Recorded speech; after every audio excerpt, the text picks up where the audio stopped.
Here I am. All too real. And the fact that I'm telling you I'm real means that I heard Mr. Thomas accuse me of not being real, so I'm real. Unless Mr. Thomas and I worked it out yesterday. It gets complicated. Thank you for the special music. It was wonderful to hear. Not just at church services, but we're getting back to live music in other places. It's a real blessing to have. There's a lot of instruments in the world. Nobody knows better than I am, sitting in closets unplayed. And Alan gets to get out from time to time. And I plan to do everything I can to help that process along. We'll be spending a lot of time in the book of Job today. If you want to turn there, it's nice to see all of you.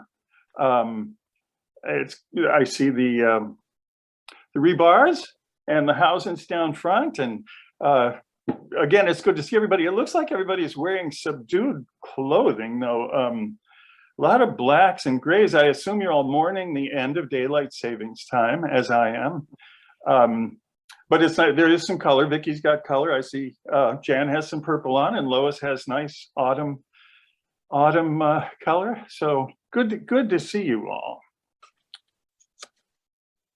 Job is the coolest book in the entire Bible, and possibly also the strangest. I mean, look at the beginning alone.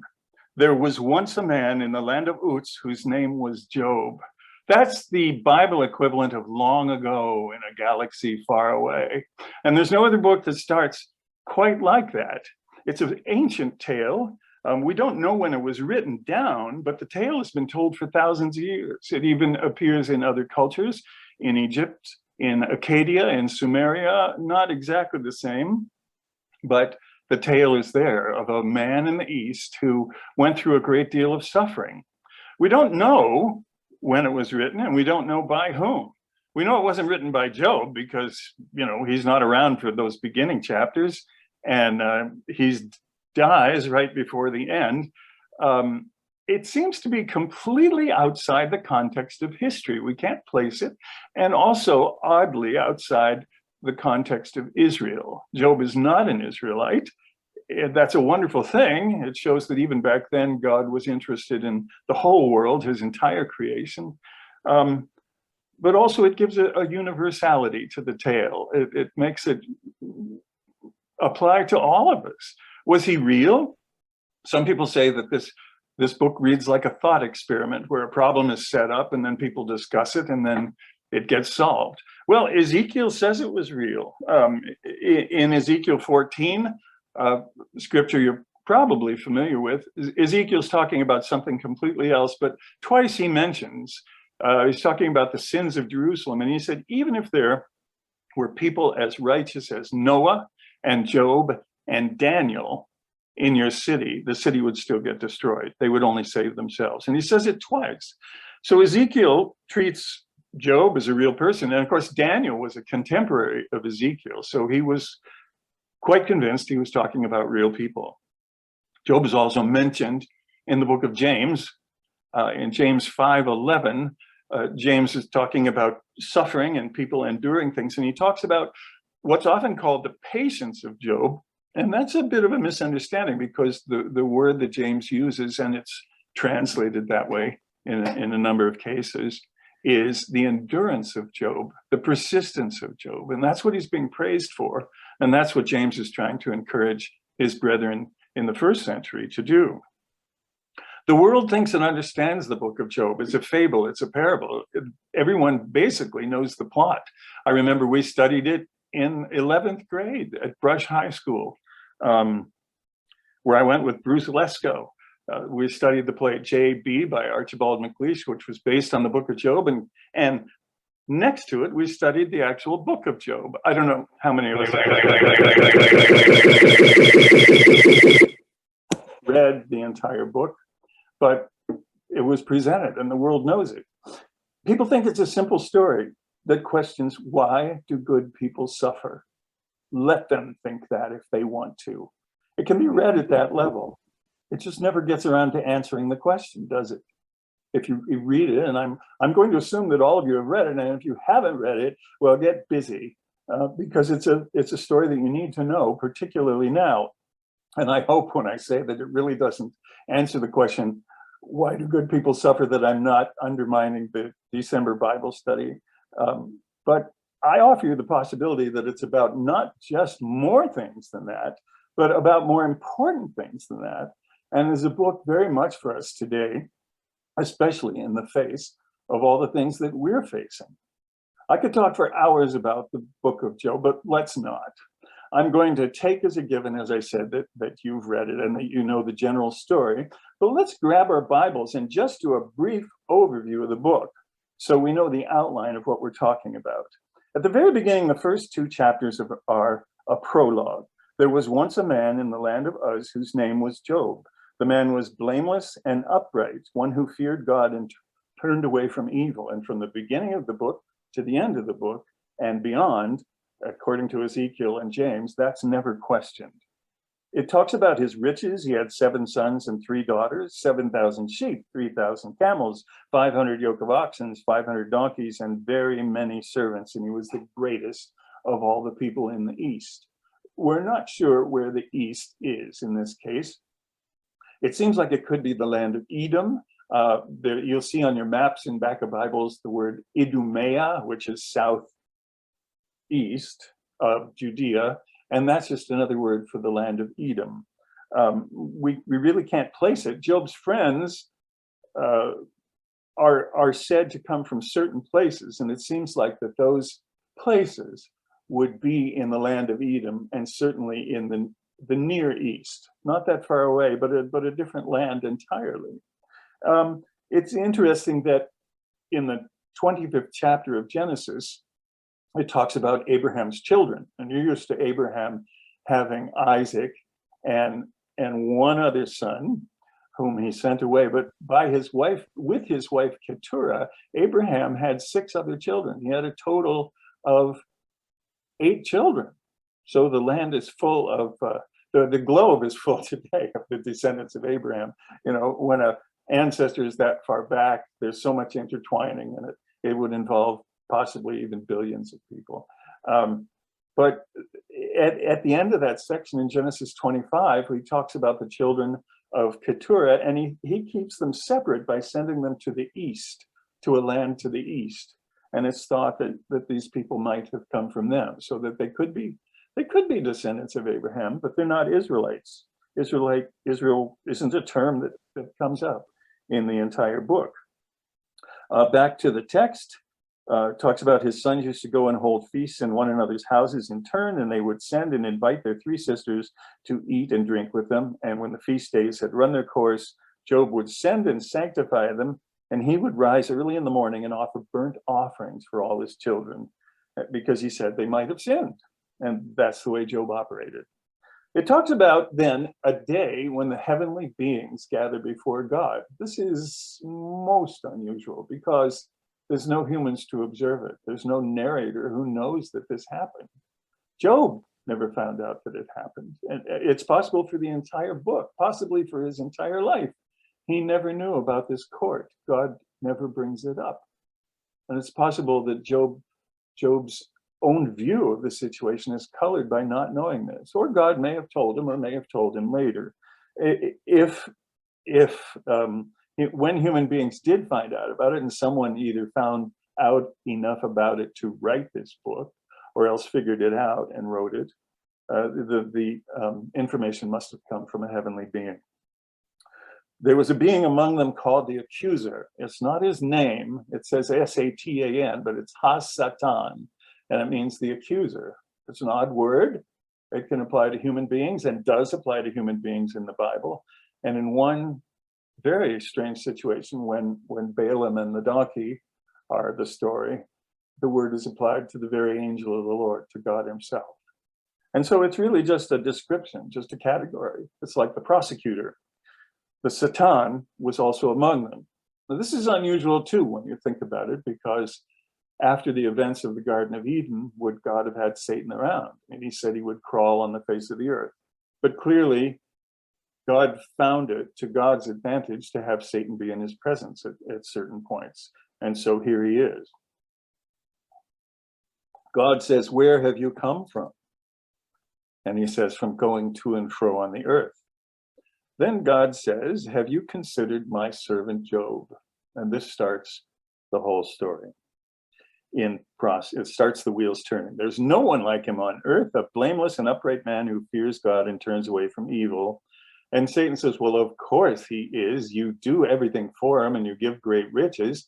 Take those away from him and he'll curse you to your face. And God says, very well, all that he has is in your power, only do not stretch out your hand against him personally. So Satan, the Satan, went out from the presence of the Lord, and he proceeds to take everything that Job has away.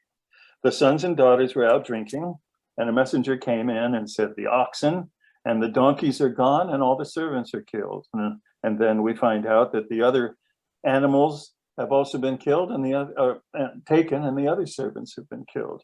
And then worst of all, in verse 18, we find out that his sons and daughters were all together, and that's why that's significant. And they were all killed at once by a great wind that made the house fall on them.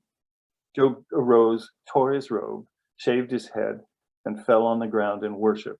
He said, naked I came from my mother's womb, naked shall I return there. The Lord gave, the Lord has taken away. Blessed be the name of the Lord. In all this, Job did not sin or charge God with wrongdoing. If the story ended there, and it could end there, if the principal actors in the story didn't make it continue, if the story had ended there, God could turn to Satan at that point and say, I won. Job maintains his righteousness, and he did not curse me or charge me with wrongdoing. And the story could have ended there if God wanted to, but he had other things in mind. And so we see a repeat in chapter 2 of pretty much the same story, where God says, how did it work out with Job? He's an upright man who turns away from evil, and he persists in his integrity, even though you've taken everything away from it. And Satan says, well, yes, people will do that, but try to take his life from him and see what he does. And God says, well, very well, he's in your power. The thing is, you can't kill him. You can do anything you want to him physically, but you can't kill him. I have a reason for keeping him alive.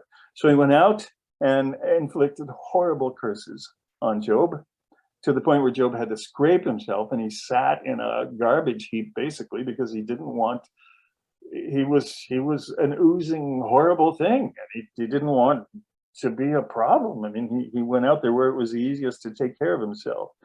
In verse 9, his wife says, do you still persist in your integrity? Curse God and die. And, we're very hard on Job's wife. I've heard sermons over the years where we tell about what a horrible person she was, and why didn't Satan take away the wife, since she was tormenting Job. But I think we need to cut her a lot of room, because she had just lost 10 children. She had probably lost many friends. She had lost her security and the possessions that she and her husband had worked to build. Everything was taken away from her, even though we talk about Job being punished, but she was also suffering from it. And it's in our minds sometimes that Job says, you're a foolish woman, but he never says that. What he says is, you speak like a foolish woman would speak. He's actually being kind and tender to her, considering the circumstances. He doesn't say, you're speaking foolishly. He says, you're quite a woman, but you're speaking the way that foolish women speak. And he says, shall we receive the bad from God and not the good from God and not the bad? And in all this, Job did not sin with his lips. Then 3 friends of Job show up. And may I say, they do it right. They do what friends ought to do at this point. They come from afar to visit him to his home. They met together beforehand, and they went and decided that they were going to console and comfort him. And when they saw him from a distance, they didn't even know who he was. And they wept, and they went and they sat with him, and they raised their voices. And they sat with him for 7 whole days, just being there.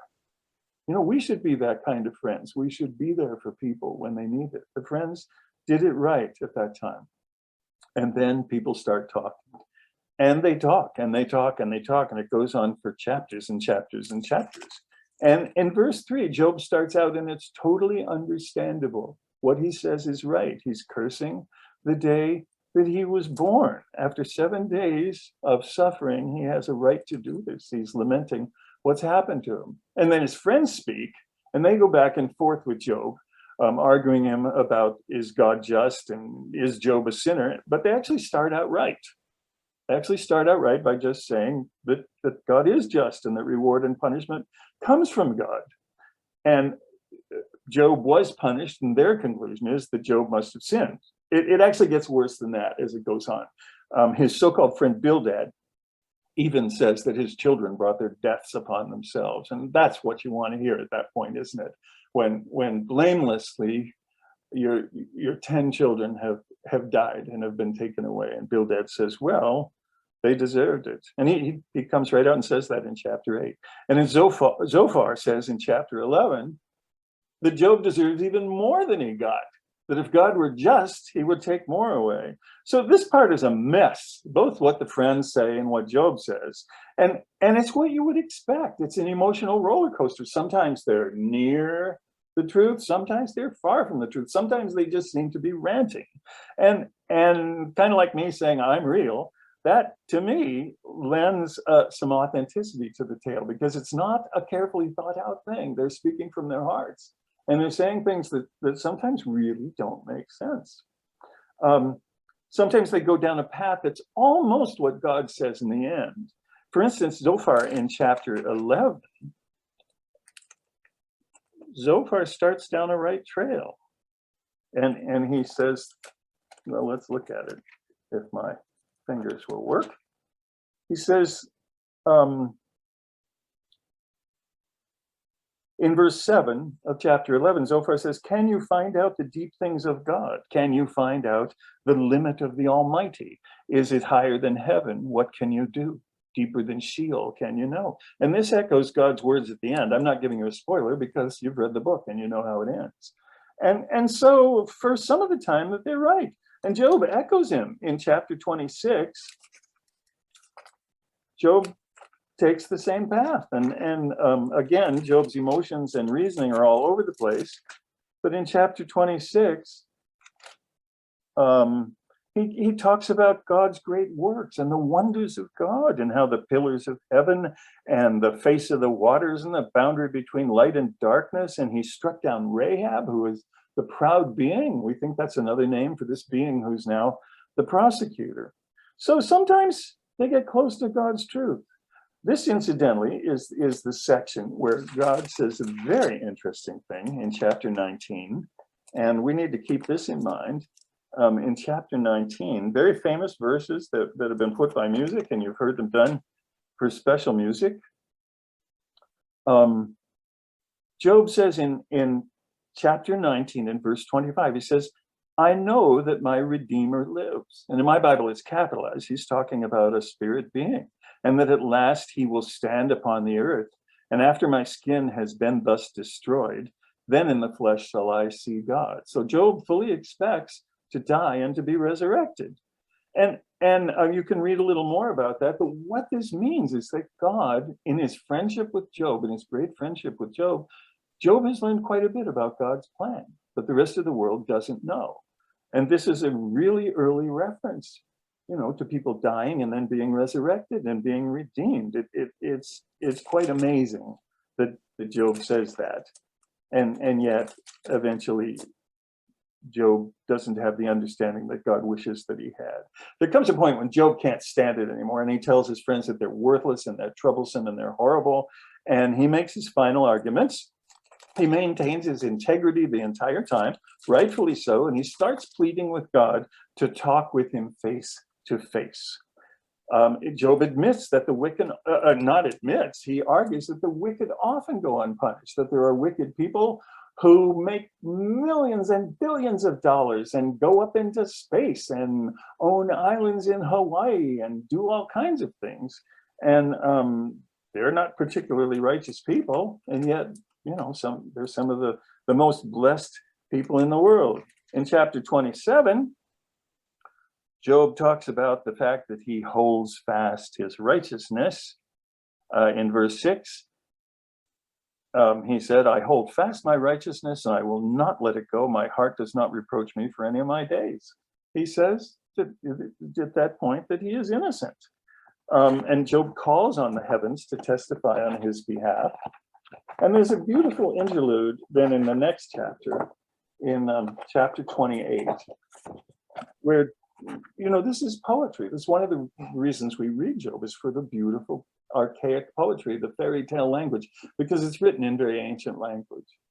Supposedly it has Aramaic overtones to it. I don't know, because I read it in English, but the language is old, just like our old tales would be. And in chapter 28, he talks about wisdom. And in verse 12, he says, where shall wisdom be found? And where is the place of understanding? Mortals do not know the way to it. It's not found in the land of the living. And you can read that yourself, the beautiful things that he goes to. But he ends up by saying in verse 28, and this is a verse that we can take out of context and keep in our hearts. He says in verse 28, after considering this, God said to humankind, truly the fear of the Lord, that is wisdom, and to depart from evil is understanding. So even at this point, Job may not be understanding what's going on, but he's still committing himself to departing from evil, and that wisdom has to do with being righteous. And of course, by the time he gets to chapter 31, which is the next to the last time that Job speaks, he's saying, let the Almighty answer me. He's saying, I don't know where to find God, but I need to find God. We need to speak. He needs to accuse me. I need to tell him that I'm innocent. He needs to judge me. We need this to happen. Because Job and his friends think that the world is run by justice. They know that God is just, and they think that that's how the world is run. And Job cannot understand why things have happened. Well, then at that point,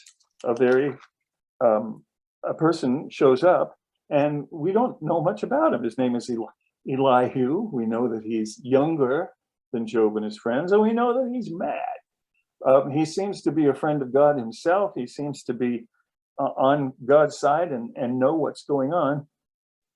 But his language is very different from the others. So it's thought that maybe he comes from a different part. He says that Job is wrong. Not only is Job wrong, but his friends are more wrong. And he extols God, and he talks about the great things that God does. And in the last chapter of his speech, which is chapter 37, the man goes on for 6 chapters at this point.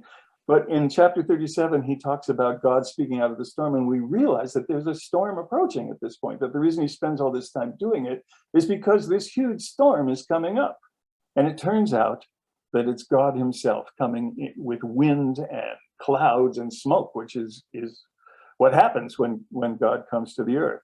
And starting in verse 38, God answers Job out of a whirlwind, out of a tornado, out of an immense windstorm. God's explanation at this point is that humans cannot hope to understand his actions. He says, where were you when I laid the foundations of the earth? Tell me if you have understanding. In chapter 40, Job has a chance to speak. God pauses long enough, and Job says, Job is overwhelmed at this point. He's starting to get it. And he says, see, I am small account. What shall I answer you? I lay my hand on my mouth. I've spoken once, but I'm not going to speak again. I want to hear what you have to say. And he's starting to be impressed by God's argument. And God goes on, and he talks about, he encourages Job. By the way, in this section, God is quite sarcastic to Job. He treats Job as an old friend, someone he's dealt with. God, he's actually sarcastic. Tell me if you know. Maybe you're so good that you can do this. And my first thought when I see this is, I've been godly all this time, and I never even knew it. Because you might not be aware of this, but I have a tendency to be sarcastic from time to time. And it's nice to know that possibly that will survive into the kingdom in a good form. But God, at this point, his final argument is these 2 beasts that he have made, and they're unusual choices. The first in chapter 40 is called Behemoth, and the second is called Leviathan. And they might be beasts that were living at that time, and they might not. But he knew that Job knew about these beasts, because Leviathan appears in the story of God prior to that point. And behemoth, if you read the description, some people say, well, it sounds like a hippopotamus, but if you read the description, what it sounds like is a brontosaurus, which is really weird because we've never seen a live brontosaurus, and I don't think Job did. I don't think they were around at that time. But he not only expected Job to know about it, but he expected Job to be so impressed by him that it was the end of his argument, that God was quite proud of that part of his creation. Well, Job repents, he's humbled, he apologizes. God says that his friends were wrong, but Job was right, which is the shocking thing to say at that point, because Job wasn't right about a lot of the things he said. He was right, but he wasn't right in demanding that God answer him. And he has Job make sacrifices for the friends, because otherwise evil would befall them, he says. And Job isn't in a sacrificing mood at that point, but he does it, and he prays on their behalf. And God does not, the phrase is, he doesn't deal with them according to their folly. He restores Job's fortunes from verse 10 on, and Job lives another 140 years in wealth and happiness. Simple story, right? Why do good people suffer? No, it's never answered. That question is never answered. It's not answered by Job. It's not answered by his friends. It's not answered by Elihu. And it's not answered by God. God ducks the question, actually, and just says, you don't have the perspective to judge me in that way. And then when you can do the things I can do, we can talk about it. So let's go back to the beginning and let's look at some things that maybe point in another direction. I mean, yes, why do good people suffer? But there's more. The first chapters, again, I will say it again, Job did not know about the court in heaven. It's possible that he never knew about it for his whole life. And it's possible that his friends never heard about it. It's possible that Elihu didn't know about it. And God doesn't bring the subject up. And so from that point of view, if this was a whodunit, and they're trying to figure out who the guilty party is and why things happened the way that they did. If Agatha Christie had written this story, nobody ever figures it out, and the story is a bust. Elihu, in a way, allows for it, because in some of his words, he says that, sometimes suffering is used so God can build people's character and that they can come along. Sometimes suffering is allowed for things to happen in the future. But since no one names the true villain all the way to the end, then all their arguments, in one sense, are pointless. Job's suffering was not punishment. I mean, God wasn't directly punishing him. What he was doing was allowing it to happen. If God or someone was really trying to punish Job, he would have killed him.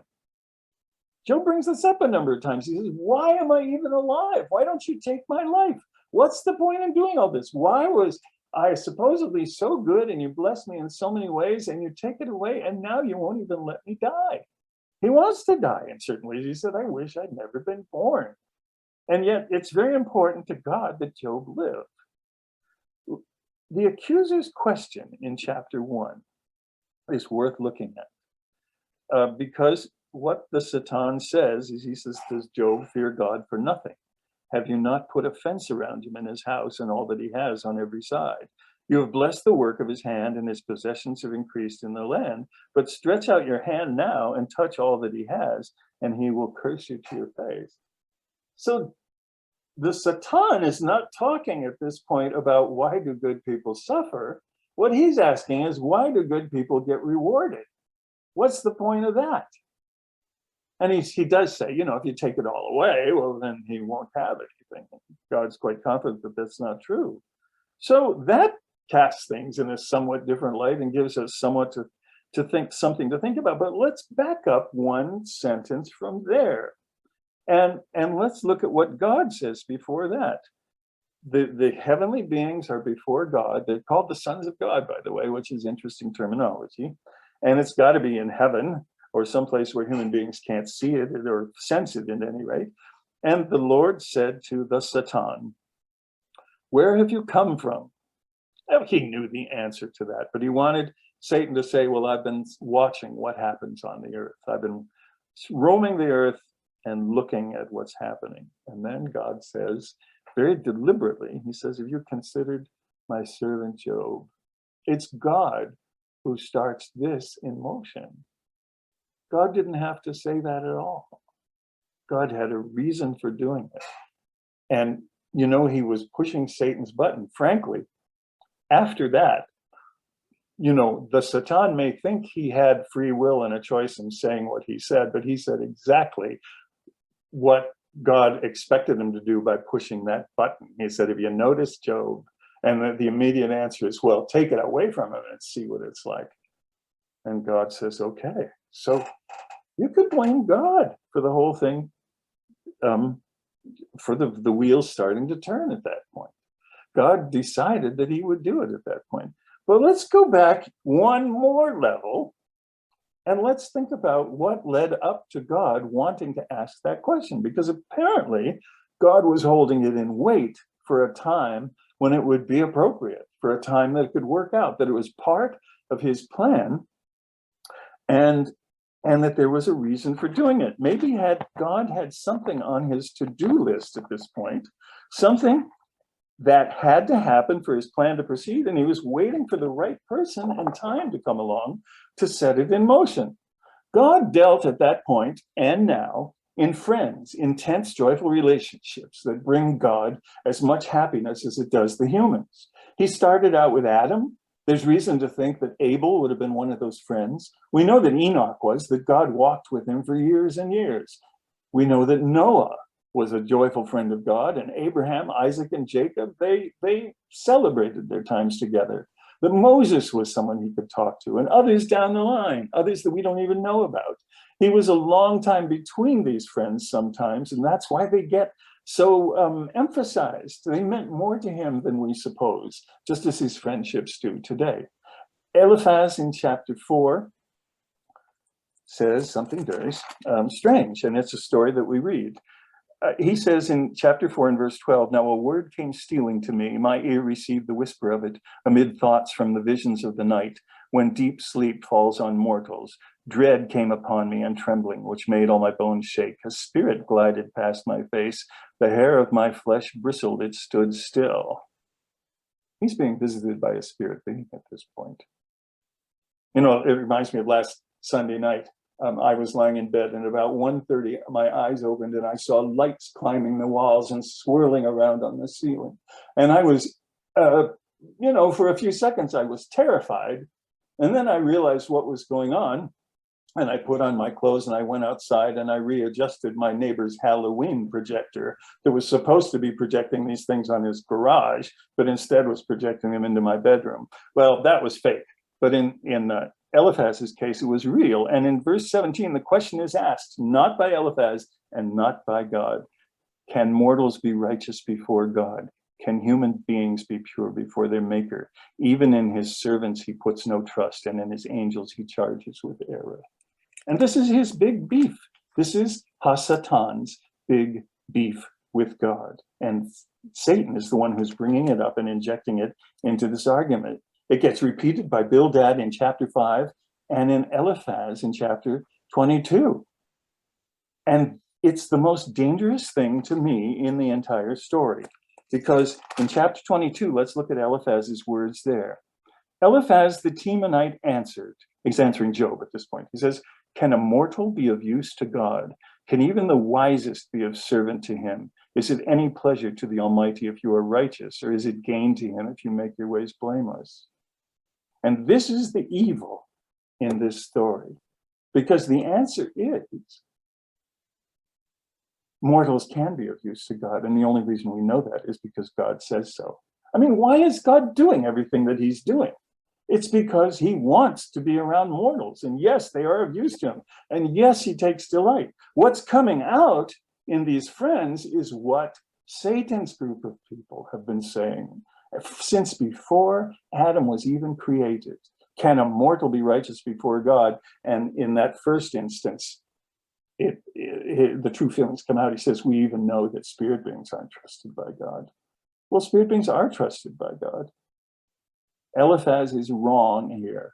And it's the most grievous wrong in the entire story, as far as I'm concerned.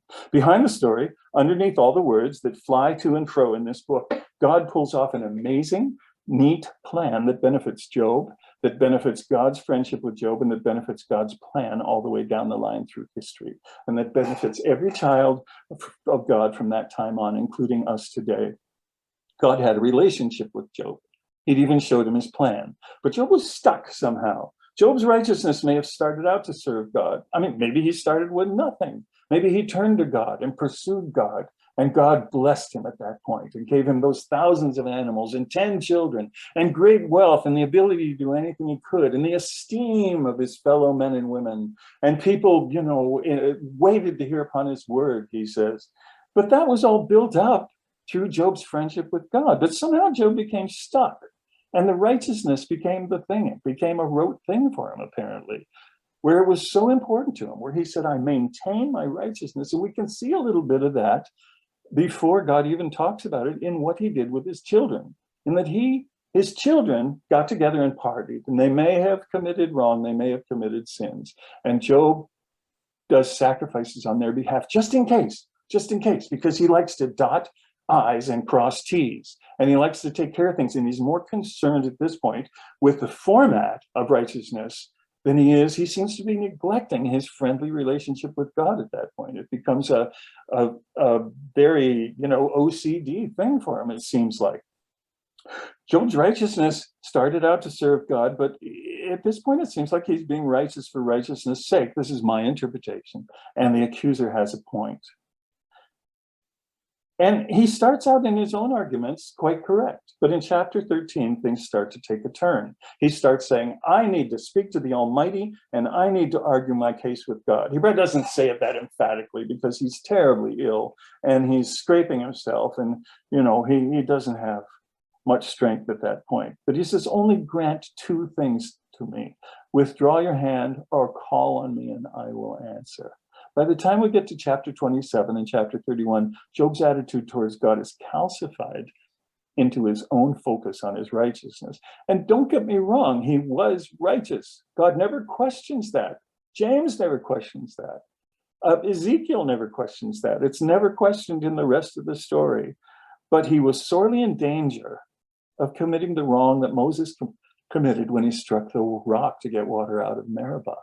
And that's that he was starting to think that it was him, that the righteousness was him.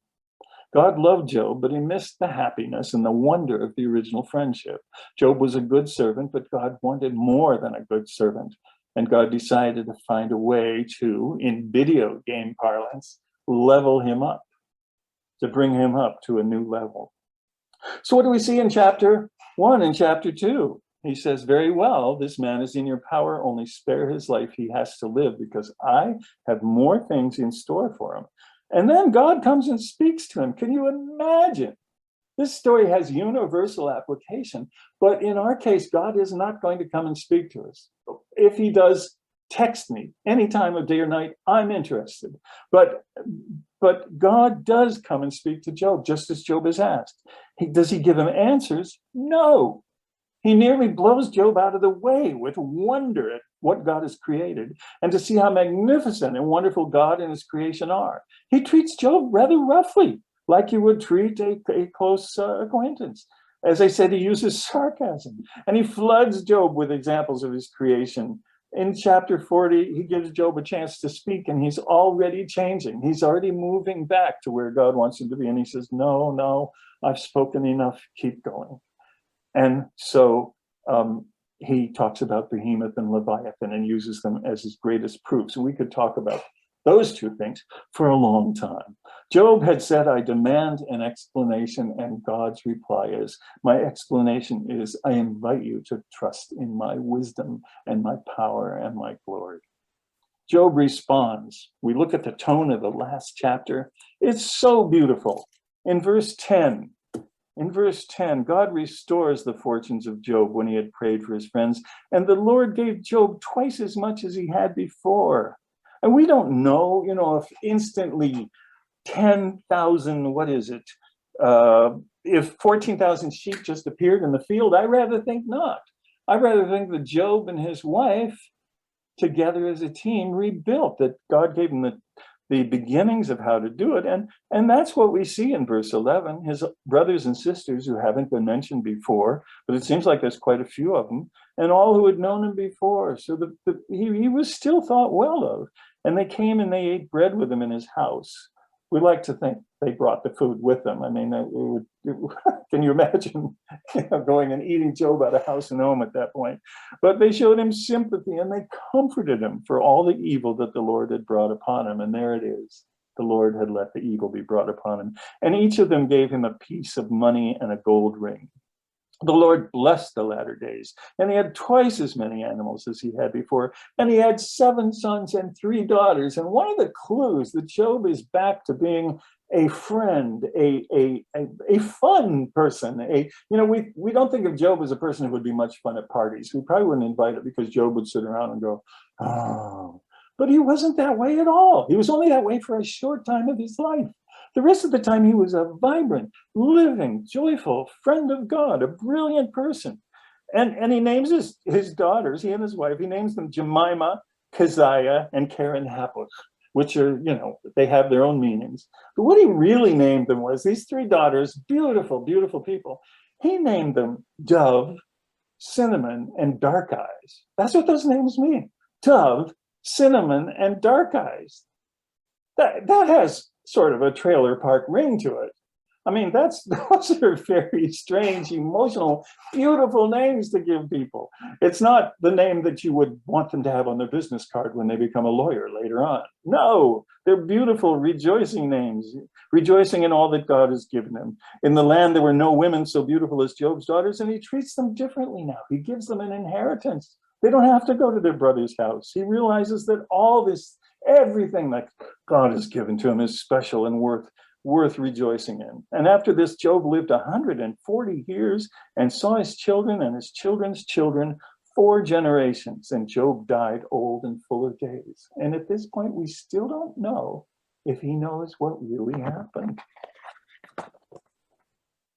So all is well. And you think, well, that's the end. But no, there's more, because the story applies to us today. This has been a harrowing few months for us. Just reading our bulletin. Look at what happened with the feast this year. Last year, it seemed like we had quite a bit of protection. But this year, many of us came home. I mean, my own calculations for all different groups, not just for our own United Church of God, is that there are more than 1,000 people that I can document who came home ill. And we look at what happened. So many of us got sick. I got sick. I was very, confident in my way of dealing with this plague. But no, I got sick. And so did many of you. And people died. But we look at what happened, and we don't doubt that God is still the wonderful creator and a father with a plan that he has always been. But still, he let some terrible and sobering things happen. He didn't make them, but he let them happen. And people have been sick. People have died. People are still dying. While we were arguing about how we should approach this plague, God, who has pretty much protected us up to this point, has let things happen, at which point, my friends, our arguments become pretty stupid. And we look to the book of Job at times like this, for whatever reason, and we see that God has an end in mind. He had it for Job, and he has it for us, and he fully intends to bring us to that point. We might die first, but he'll still bring us to that point. But the ones of us who are still very much...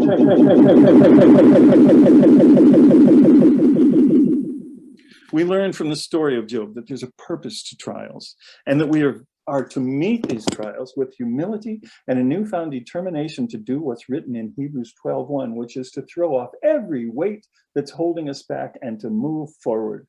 We need to have an open mind about who God is, which Job didn't have. But then he did. His mind did open up, and he accepted God for the way he was. And we have to stop thinking that we know everything that God wants. And we have to see how God operates and see what he's doing. And we need to continue to learn how he works and not be determined to have him operate according to our rules. We need not just to be righteous, but to be God's children and rejoice in his creation and his majesty and his goodness and his plans, not ours, and to come back to him in any way that we are falling short. There's actually a lot to be done before Jesus Christ ever returns. And he still needs committed friends, not just obedient people, but creative, energetic friends to do it. Let's not let these trials that God has given us be in vain. And he does it for the same reason that he did it to and for Job, to bring children into his family and friendship now, and eventually to bring many sons to glory, as the author of Hebrews says. And his unstoppable desire to do so proves that mere mortals are of use to him, in spite of what the powers of evil say. And he is willing to trust them. And the journey of Job blows out of the water the concept that people are of no use to God. We don't have to learn that the hard way, as Job did. We can start with that because we have Job's example. God let it happen at that point of history, and it doesn't have to happen again. We can learn from it. Job was strong enough and had enough perseverance that God could set things in motion at that point and know that Job would come out all right with his help. And we owe both God and Job a debt of gratitude. God and Job. God oversees our trials. And the accuser can still say, well, let me at him, let me at her. Let's see what this person is made of. And Jesus said that that very question came up in the case of Peter. There may have been a court in heaven, just like as in the book of Job, where Satan says, let me have Peter. And what Jesus says is that he would guarantee the outcome. He didn't say he would keep Peter from that. And this was right before Peter denied him and went through, before the crucifixion. And he said that Peter would be sifted, but that his faith would not fail. He could count on that. And Peter would come through it strengthened enough to help all his brothers and sisters. And so it would work out to be for the benefit of God. Immediately afterward, Jesus Christ sacrificed his own life on Peter's behalf, just as he did for us. And if the accuser says, can a mortal be of any use to God? And God can turn to the accuser and say, God can turn at that point to the accuser or any power of evil and say, we actually hashed that out a long time ago. We don't need to do things on that basis ever again. And so we can turn to the book of Job and take a shortcut and just we don't have to go through that. We can learn from that experience and turn to God. This plague is terrible, but it will pass. I don't know how, I don't know when, but it will pass. It may pass on to worse things, and we'll wish we were back in the days when it was only a plague. But let's take this challenge and move forward into God's work and family now and his kingdom in the future. And in times like these, we can turn to the book of Job to inspire us and to fill us with Job's determination, the endurance that James said he had, and to gladden our hearts and to help light our path.